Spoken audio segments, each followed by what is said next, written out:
So let's dive into this. We're kicking things off with the Cyber Kill Chain concept. Imagine it like a series of steps in a heist movie, right?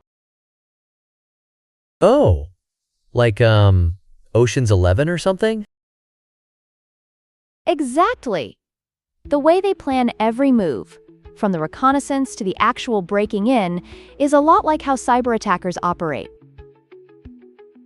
Wow, I never thought of it that way. So if someone plays the role of the hacker, there must be like tons of other roles too, right? Absolutely. Think about it. There's the reconnaissance phase where attackers gather information. It's like when, I don't know, a detective gathers intel on a suspect. Oh, so then the attacker is kind of like a detective, but a shady one, right? Yes, and the tools they use can vary wildly at this stage. Some might use social media to learn about their target. Sort of like stalking, actually. Stalking? That's super creepy. Do you have an example? Sure. There was this case where an attacker tracked a company's employee on LinkedIn, knew their projects, the software they used, even their lunch spots. By the time they launched an attack, they were armed with all this relevant info. Whoa, that's like being a spy. So what's next after reconnaissance? Great question.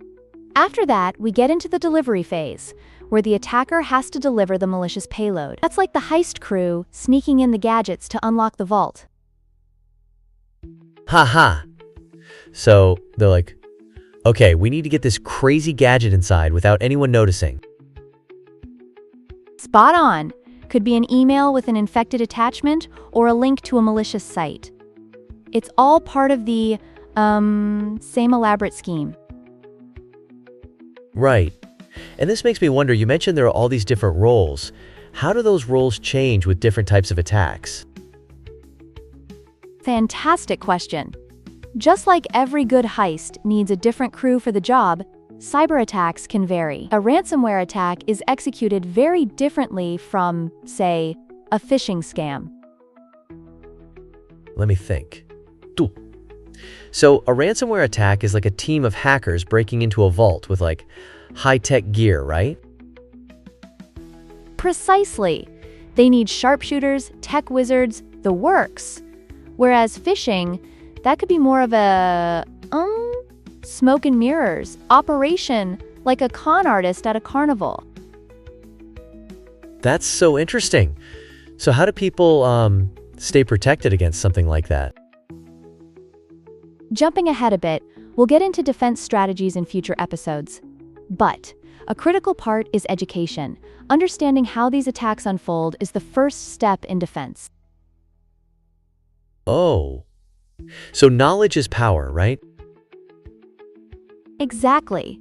By knowing the steps of the cyber kill chain, organizations can seal off each door before the bad guys can even try to kick them down. I see. It's like building a fortress instead of just putting a lock on the door. Yes. And by the end of our series, we'll help our listeners build their very own cybersecurity fortress. I can't wait to see what that looks like. Let's keep exploring. I feel like this is just the start.